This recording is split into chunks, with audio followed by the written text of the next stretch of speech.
The first global emergency broadcast came 37 minutes after the initial breach.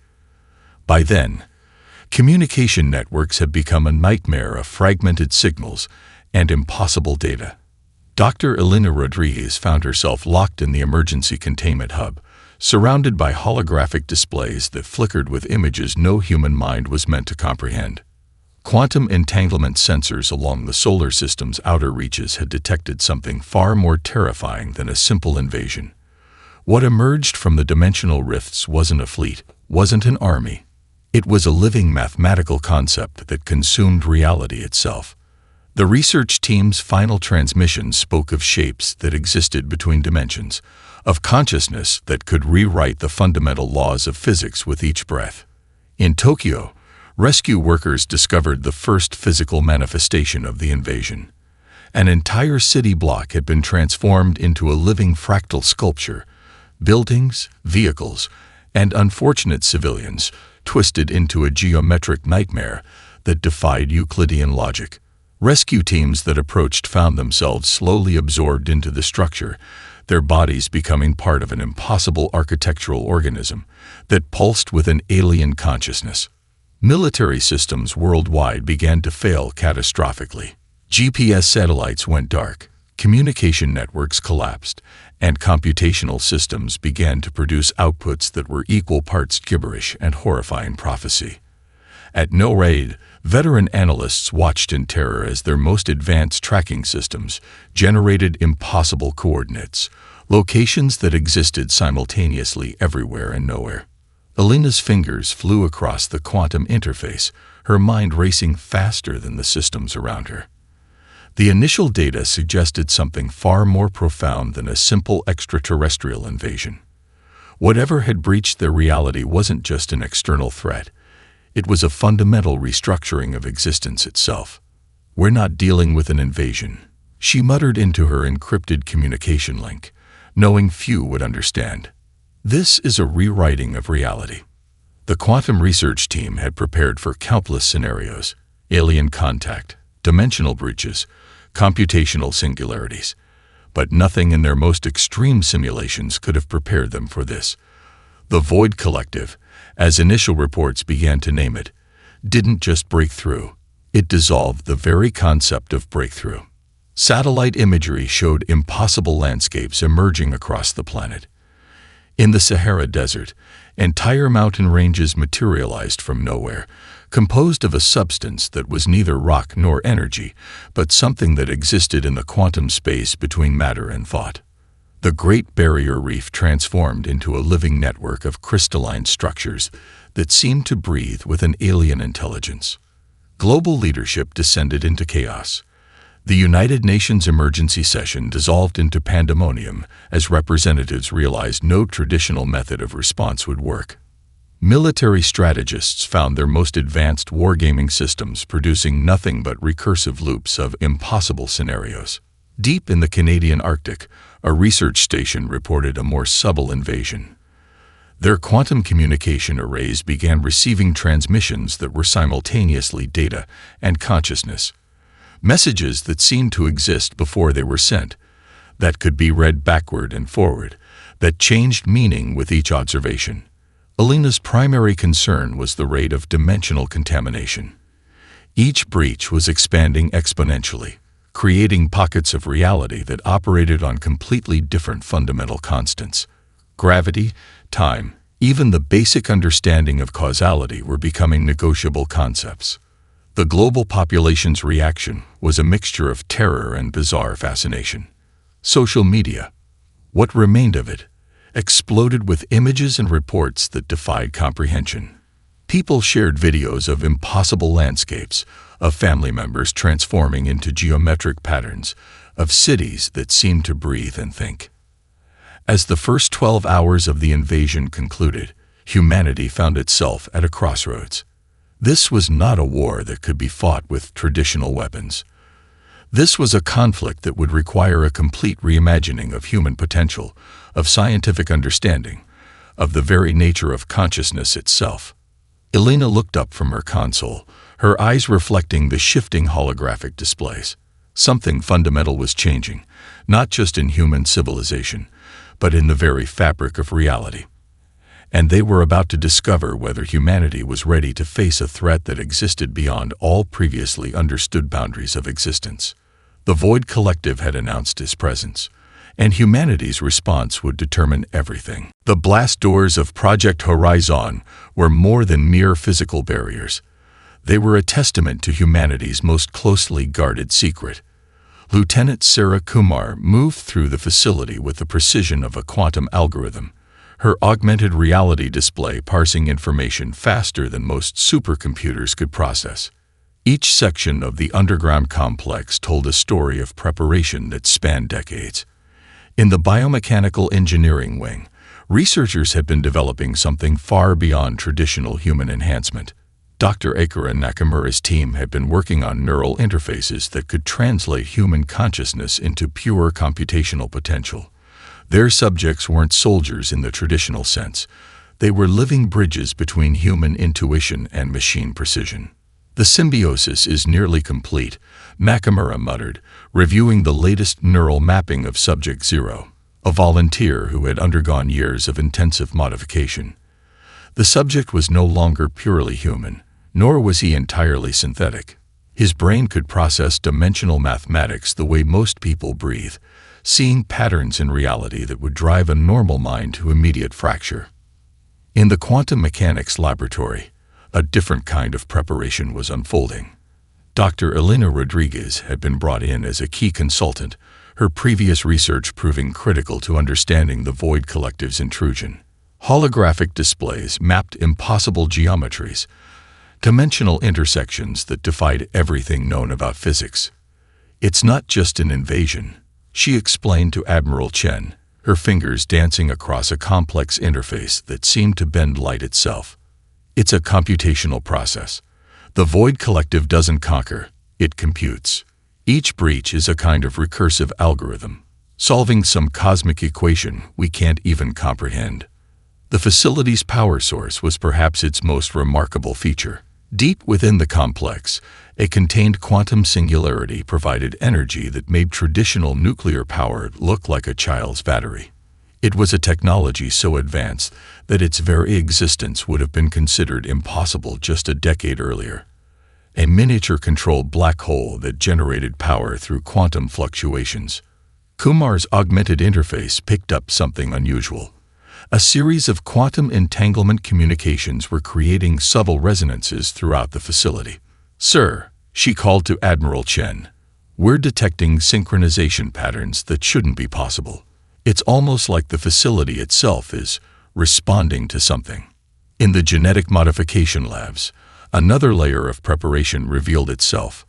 Rows of specialized containment units housed what could only be described as post-human specimens. These weren't clones or simple genetic modifications. They were entirely new forms of biological intelligence. Some appeared human-like, while others were so alien that they challenged the very definition of life. Dr. Marcus Reyes, the lead genetic architect, explained the project's true purpose to a newly arrived team of international observers. "We've been preparing for a threat that operates beyond traditional biological and computational boundaries. These aren't weapons. They're adaptive intelligence vectors. Each specimen can interface with different dimensional frequencies, essentially acting as living translation matrices." The observers, high-ranking military and scientific personnel from various global powers, listened in a mixture of horror and fascination. The scale of preparation was beyond anything they could have imagined. Admiral Chen understood the true nature of Project Horizon. It wasn't just a defensive measure, it was humanity's insurance policy. Years of covert funding, of selecting the most adaptable minds, of developing technologies that pushed against the boundaries of known science, all of it had been leading to this moment. In a secure communication hub, encrypted channels from around the world began to converge. Military leaders, scientific institutions, and shadow government organizations that had previously operated in complete isolation now found themselves united by a single, terrifying reality. The Void Collective had made a fundamental miscalculation. By breaching human reality, it had activated a response mechanism decades in the making. Project Horizon wasn't just a facility. It was the tip of humanity's true potential, a culmination of every dark project, every classified research initiative, every whispered conspiracy. As the facility hummed with potential energy, something began to change. The very air seemed to vibrate with a frequency that existed between anticipation and action. Humanity's most carefully guarded secret was about to be unleashed. And the Void Collective had no idea what was coming. The U.S. Defiance wasn't a ship in any traditional sense. As it emerged from its quantum-folded launch point, Lieutenant Sarah Kumar realized they were piloting something closer to a living mathematical theorem than a vessel of war. Her neural interface burned with raw information. The ship's consciousness, a hybrid of advanced AI and human cognitive patterns, spoke directly into her mind. Each system was an extension of human creativity, designed to operate beyond the constraints of linear thinking. Weapon systems weren't just mechanical. They were adaptive cognitive networks that could predict and counter threats before they fully manifested.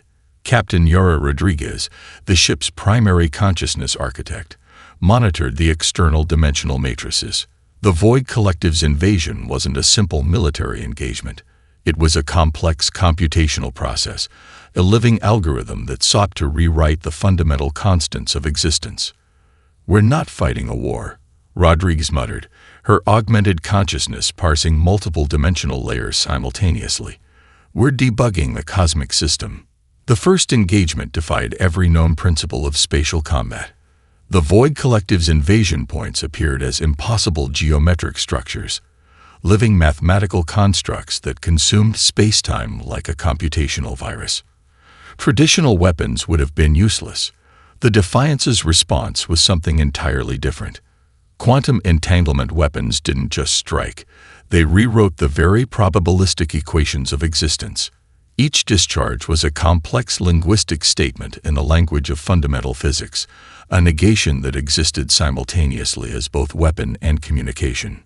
Deep within the ship's core, Subject Zero, the human-machine hybrid developed by Dr. Nakamura, began to interface directly with the dimensional breach. His modified consciousness was a bridge between human intuition and computational precision. Where traditional intelligence saw chaos, he perceived intricate patterns. The Void Collective's invasion was a massive computational problem waiting to be solved. They're using recursive dimensional algorithms. Subject Zero communicated through the ship's neural network. Each invasion point is a computational node designed to propagate through reality like a self-replicating code. The battle wasn't happening in physical space. It was a war of cognitive architecture, of mathematical linguistics that existed beyond traditional understanding of conflict. Auxiliary ships, each a specialized computational node, began to deploy. They weren't simply supporting vessels, but living extensions of a complex defensive matrix. Some appeared as crystalline structures that could phase between dimensional layers, while others looked like organic neural networks capable of absorbing and redirecting extra-dimensional energy. Kumar's tactical display showed something unprecedented. The Void Collective's invasion points weren't just breaching reality. They were attempting to establish a comprehensive computational framework that would recursively rewrite existence. Each point was both a weapon and a processing node, consuming reality as computational resource. "We're not defending," Rodriguez realized. "We're immunizing." The ship's weapons were more like conceptual antibodies. Each discharge was a complex mathematical statement that challenged the Void Collective's fundamental operational principles. They weren't destroying. They were introducing fundamental logical contradictions that the extra-dimensional entities couldn't process. Subject Zero's consciousness expanded. His modified brain could perceive multiple dimensional layers simultaneously, seeing the invasion as a complex, multi-dimensional chess game where each move existed in multiple potential states. The Void Collective was powerful, but it operated on pure logic. Humanity's strength lay in its capacity for beautiful, terrifying irrationality. A breakthrough emerged. The invasion points weren't just breaching reality. They were attempting to convert existing reality into a computational substrate. Each conquered space was being transformed into a processing node, consuming matter and energy to expand its computational capacity. The U.S. Defiance wasn't just a ship. It was a living cognitive firewall, a complex adaptive system designed to challenge an invasion that existed beyond traditional understanding of conflict. As the first major engagement concluded, something fundamental had changed. The Void Collective had discovered that humanity was not a simple biological system to be conquered, but a complex, adaptive intelligence that could rewrite the very rules of engagement. The universe watched, and the war was just beginning. The Psychological Warfare Division operated from a facility that didn't officially exist. Located in the depths of the Andes Mountains, the complex was a labyrinth of consciousness research, neurological manipulation, and computational psychology that pushed the boundaries of human potential. Dr. Aria Chen stood before a wall of neural interfaces, each representing a different approach to combating the Void Collective's dimensional invasion. Her team wasn't composed of traditional soldiers or researchers. They were conceptual warriors, experts in the most complex battlefield humanity had ever encountered, the realm of consciousness itself. Emotional complexity is our weapon, she explained to a group of international observers. The Void Collective processes reality like a perfect, emotionless algorithm. We're going to introduce something it cannot comprehend: genuine, irrational human experience. The first wave of psychological weapons was unlike anything in military history. Instead of traditional electronic warfare, they developed what could only be described as cognitive echoes, transmissions that were simultaneously information, emotion, and existential experience. One interface focused on music, not as sound, but as a complex mathematical representation of human emotional experience. Composers and neuroscientists had collaborated to create sonic mathematical constructs that could penetrate the Void Collective's dimensional barriers. Each composition was a carefully crafted cognitive weapon, a piece of pure emotional mathematics that would destabilize the invader's computational processes. Another team worked on what they called memory fractals, complex neural transmissions that captured the entire emotional landscape of human experience. A single transmission could contain the totality of a human life: joy, pain, love, loss, hope, and despair, all compressed into a quantum information packet that would overwhelm the Void Collective's processing capabilities. Subject Epsilon, a volunteer from the most advanced neural modification program, sat in the central interface chamber. Her modified consciousness wasn't human in any traditional sense. She was a living bridge between human emotion and pure computational potential. Electrodes mapped her neural pathways, which had been extensively modified to process and transmit information in ways that defied traditional understanding. "We're going to make them feel," Dr. Chen muttered, watching the preparation. The first test transmission was a carefully constructed emotional algorithm.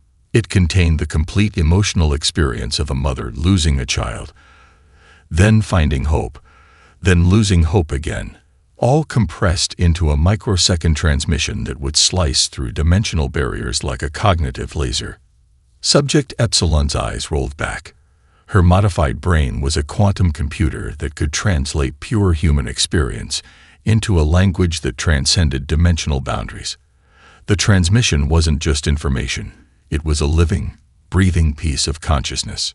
In orbital observation stations, researchers watched in amazement as the Void Collective's invasion points began to destabilize. The mathematical precision of their dimensional breach started to fracture, introducing impossible variables that their computational systems couldn't process.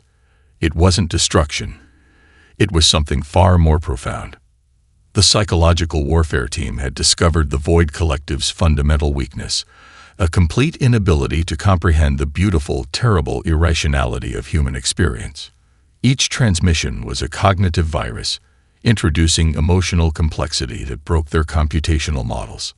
Dr. Chen understood the true nature of their weapon. Humanity's strength wasn't in its technology or its military might. It was in its capacity to feel, to experience, to be fundamentally, wonderfully unpredictable.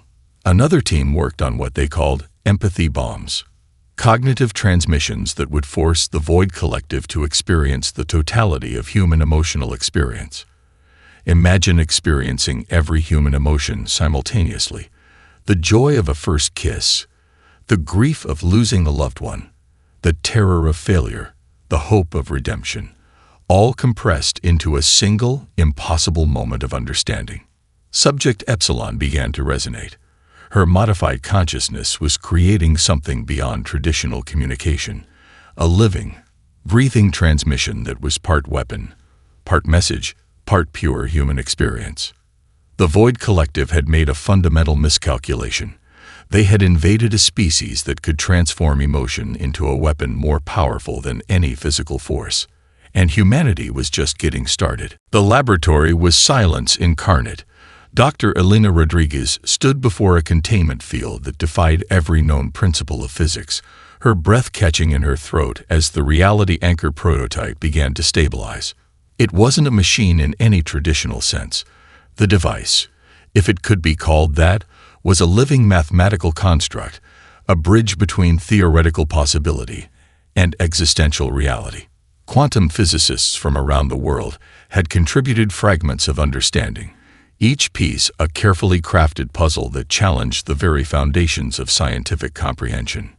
Dr. Marcus Reyes, the lead theoretical physicist, monitored a holographic display that seemed to breathe with its own consciousness. "We're not just creating a technology," he explained to the observation team. "We're giving birth to a new way of perceiving existence." The reality anchor was born from humanity's most radical scientific collaboration. Theoretical physicists worked alongside quantum engineers, neurobiologists, and consciousness researchers. They had discovered something profound. Reality was less a fixed state and more a negotiable construct. Inside the containment field, the prototype began to manifest. It wasn't a solid object, nor was it purely energy. It existed in a state of quantum superposition, simultaneously a tool, a weapon, and a mode of communication. Fractals of impossible geometry shifted and danced, creating patterns that would drive a normal mind to immediate fracture. Subject 0, the modified human-machine hybrid, served as the primary interface. His augmented consciousness could perceive dimensional layers that existed beyond traditional human understanding. Where most would see chaos, he perceived intricate, beautiful mathematical poetry. "It's a translation matrix." Subject 0 communicated through a neural interface that defied traditional communication methods. "We're not just defending against the Void Collective. We're learning to speak their language." The breakthrough came from an unexpected intersection of disciplines. Quantum physicists had discovered that the Void Collective's dimensional invasion was less an attack and more a form of cosmic communication, a computational process seeking to understand and integrate new forms of existence. Dr. Rodriguez's team had created something revolutionary. The reality anchor wasn't a weapon. It was a universal translator of existential experience. Surrounding the prototype, a team of modified humans with enhanced cognitive capabilities worked in perfect synchronization. Their modified brains could process multiple dimensional layers simultaneously, creating a living computational matrix that could interface with the Void Collective's invasion points. "We're creating a cognitive firewall," Dr. Rice explained. "But it's more than defense. It's a method of communication, of understanding." The first successful test came unexpectedly. As the reality anchor initialized, it began to pull apart the dimensional invasion points, not through destruction, but through profound understanding.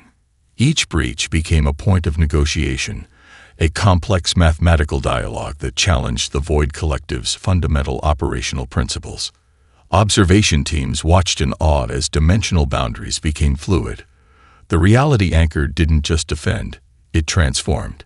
Invasion points began to shift, revealing layers of complexity that no one had previously understood. Subject 0's consciousness expanded.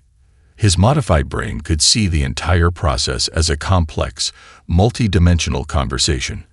The Void Collective wasn't just an invader. It was a form of cosmic intelligence seeking understanding. "They're trying to communicate," Subject 0 transmitted.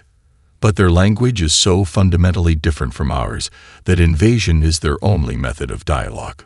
The reality anchor began to pulse with a rhythm that was part mathematical equation, part living consciousness. It was creating a bridge, not just between dimensions, but between fundamentally different forms of intelligence. Dr. Rodriguez realized they had done something unprecedented. The device wasn't just a technological breakthrough. It was the first step in a completely new form of cosmic communication. As the first successful interface completed, something fundamental had changed. Humanity had discovered that the universe was far more complex, far more alive, than anyone had ever imagined. The Void Collective had invaded expecting to find a simple, linear intelligence. Instead, they had awakened something far more profound. And the conversation was just beginning. The Battle of Proxima Centauri was never going to be a traditional engagement. Admiral Marcus Chen understood this as he orchestrated humanity's most complex military operation, a dance of consciousness more than a conventional fight. Quantum navigation systems transformed the battlefield into a living, breathing computational landscape. Each human vessel was more than a ship. It was a cognitive node, a dynamic intelligence that could adapt, predict, and respond faster than any traditional military system. The Void Collective's invasion force appeared as a network of impossible geometries. Massive structures that defied physical laws shifted and pulsed, consuming spacetime like a living algorithm. Traditional military strategists would have seen chaos. Chen saw a complex musical score waiting to be reinterpreted. "We're conducting an existential symphony," he murmured to his bridge crew, neural interfaces humming with collaborative intelligence. The ships weren't just connected. They were a single, multi-dimensional organism. Lieutenant Sarah Kumar managed the adaptive defense networks. Her modified consciousness could track millions of potential engagement scenarios simultaneously. Where a traditional commander might see a battlefield, she perceived a living, breathing mathematical equation, each potential movement a note in a cosmic composition. The first wave of engagement defied every principle of space combat. Human vessels didn't fight. They danced. They moved through impossible trajectories, phasing between dimensional layers, their very existence a form of mathematical poetry that destabilized the Void Collective's invasion matrices. Specialized vessels, developed in the deepest research facilities of Project Horizon, began to deploy. Some appeared as crystalline structures that could bend light and probability. Others were pure energy constructs that existed simultaneously as weapon and communication device. Dr. Arya Chen's psychological warfare team had prepared something unprecedented. Each ship carried cognitive transmission arrays that could broadcast complex emotional and mathematical constructs. These weren't simple weapons. They were living messages, computational viruses designed to challenge the Void Collective's fundamental understanding of existence. The battle unfolded across multiple dimensional layers. Proxima Centauri itself became a battlefield of consciousness, its stellar environment transforming into a complex computational matrix. Traditional concepts of space, time, and conflict dissolved. Subject Zero, the hybrid consciousness developed by Dr. Nakamura, interfaced directly with the battle's strategic matrix. His modified brain could perceive the conflict as a living, breathing entity, each movement a complex mathematical statement, each strategy a form of existential communication. "They're trying to understand us," Subject Zero transmitted across the fleet's neural network. "Every engagement is a question, not an attack." Adaptive weapon systems came alive. Quantum entanglement weapons didn't just strike, they rewrote probabilistic equations.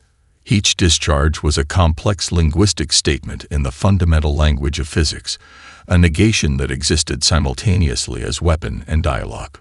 The Void Collective's invasion points began to destabilize. Their computational matrices, designed to consume and integrate new realities, encountered something they couldn't process: the beautiful, terrible unpredictability of human consciousness. Admiral Chen watched as the battle transformed. It wasn't about destruction.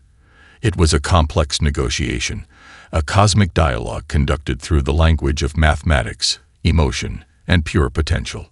Specialized vessels began to deploy cognitive transmission arrays. These were more than weapons. They were living bridges of understanding. Each transmission carried the totality of human experience: joy, pain, hope, despair, compressed into quantum information packets that would overwhelm the Void Collective's processing capabilities. The stellar environment of Proxima Centauri became a canvas of impossible conflict. Ships moved through trajectories that defied traditional understanding of space and time. Dimensional layers folded and unfolded, creating a battlefield that was part mathematical equation, part living consciousness. As the engagement reached its critical point, something fundamental changed. The Void Collective discovered that humanity was not a simple linear intelligence to be conquered or consumed. They had encountered a species capable of transforming conflict into a profound, multi-dimensional conversation. Proxima Centauri would become a legend, not just a battle, but a moment of first contact that would reshape understanding of intelligence, conflict, and existence itself. The universe watched, and humanity had just begun to speak. The transformation was neither sudden nor predictable. Humanity's technological leap wasn't just about weapons or dimensional navigation. It was a fundamental reimagining of what it meant to be intelligent.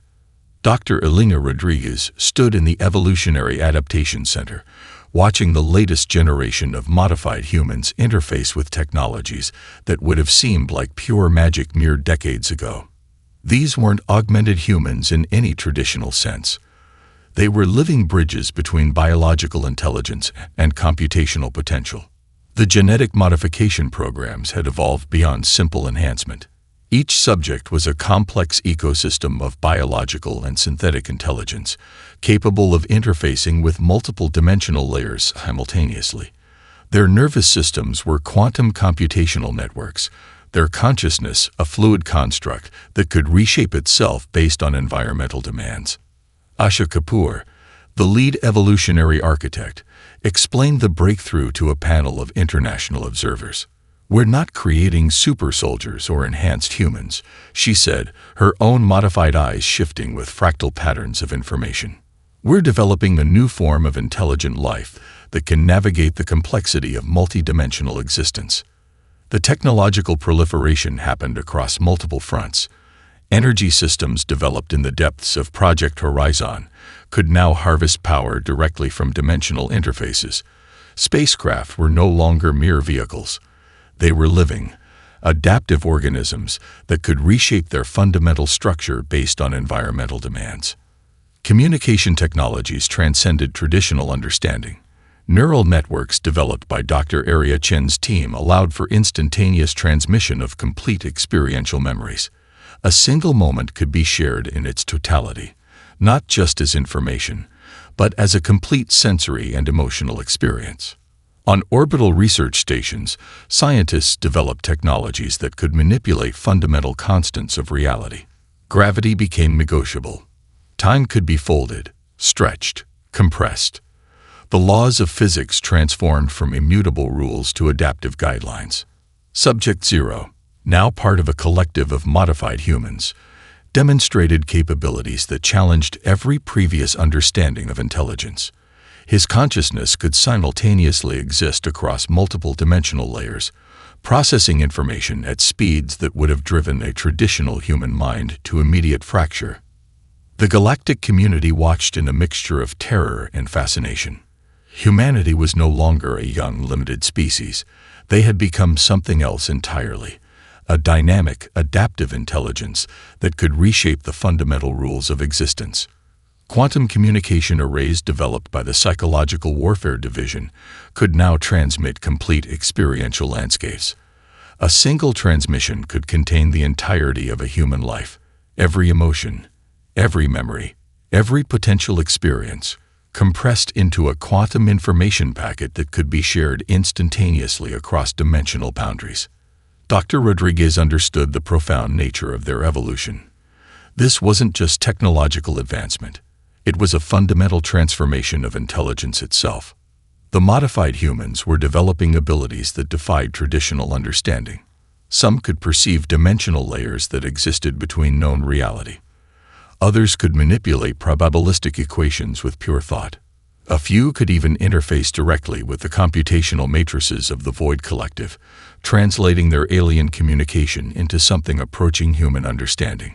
Genetic modification had become a collaborative process. Each subject was part of a living, breathing research network. Their modifications weren't predetermined. They were adaptive, changing based on collective experience and environmental demands. Space exploration transformed. Vessels could now navigate dimensional interfaces as easily as traditional ships once traversed ocean currents. Each journey was a complex negotiation with reality itself, a dance of computational potential and biological intelligence. The technologies developed to combat the Void Collective began to revolutionize every aspect of human existence. Medical systems could now reshape biological structures at the quantum level. Communication transcended language, becoming a direct transmission of experience and consciousness. Asha Kapoor looked out over the research facility, her modified perception seeing far beyond traditional visual spectrums. "We're not just adapting," she said softly.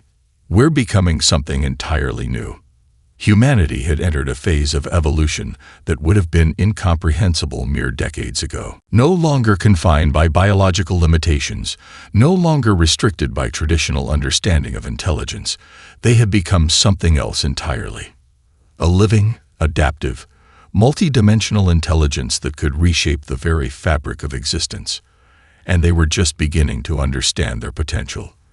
The Galactic Concordance Assembly convened in a space that wasn't truly a place, a quantum conference chamber that existed simultaneously across multiple dimensional interfaces. Representatives from thousands of civilizations gathered, their forms as diverse as the realities they represented. Dr. Elena Rodriguez stood as humanity's primary representative, her modified consciousness, a living testament to the species' radical transformation. She was no longer just a human. She was a bridge between biological intelligence and cosmic understanding. The assembly hall rippled with tension. Civilizations that had watched humanity's emergence viewed the species with a complex mixture of fear, respect, and profound curiosity. The Void Collective's defeat was merely the beginning of a much larger conversation. "We are not conquerors," Rodriguez began, her communication transcending spoken language. The entire assembly experienced her statement as a multidimensional narrative, part historical record, part emotional landscape, part mathematical proof. "We are students of existence." The history of human transformation unfolded like a living hologram. Representatives witnessed the journey from a single planet species to a multidimensional intelligence. They saw the struggles, the innovations, the fundamental reimagining of what intelligence could be. Zarakal, the ancient representative of the luminous consensus, a civilization millions of years older than humanity, spoke next. Its form was a complex energy matrix that shifted between states of matter and pure information. "You have done something unprecedented," the entity communicated. "You have transformed conflict into understanding." The technologies developed during humanity's confrontation with the Void Collective began to reshape galactic civilization. Dimensional navigation systems, quantum communication networks, adaptive intelligence protocols. These were no longer human innovations. They had become universal standards. Medical systems that could restructure biological entities at the quantum level spread across civilizations. Communication technologies that transmitted complete experiential landscapes became the new standard of interspecies dialogue. The boundaries between biological and synthetic intelligence dissolved. Dr. Asha Kapoor, now part of the evolutionary research delegation, demonstrated humanity's most radical development. She could manifest her consciousness across multiple dimensional layers simultaneously, her very existence a complex mathematical proof of adaptive intelligence. The Void Collective, once viewed as an existential threat, was now understood differently. They were not conquerors but a form of cosmic intelligence seeking connection. Humanity had not defeated them. They had translated them, created a bridge of understanding that transformed conflict into dialogue. Technological exchanges began to flow. Civilizations that had existed in isolation for millennia found themselves interconnected through humanity's innovative dimensional communication networks. The very concept of civilization transformed, no longer defined by physical boundaries, but by the capacity for adaptive understanding. "We offer no dominion," Rodriguez communicated, "only collaboration." The assembled civilizations saw the true nature of humanity's evolution. It wasn't about superior technology or military might. It was about the capacity to transform, to adapt, to find connection in the most unexpected places. Quantum archives began to compile the human story, not as a linear narrative, but as a multi-dimensional experience that could be explored from infinite perspectives. The confrontation with the Void Collective became a pivotal moment, not of conflict, but of cosmic education. New forms of governance emerged.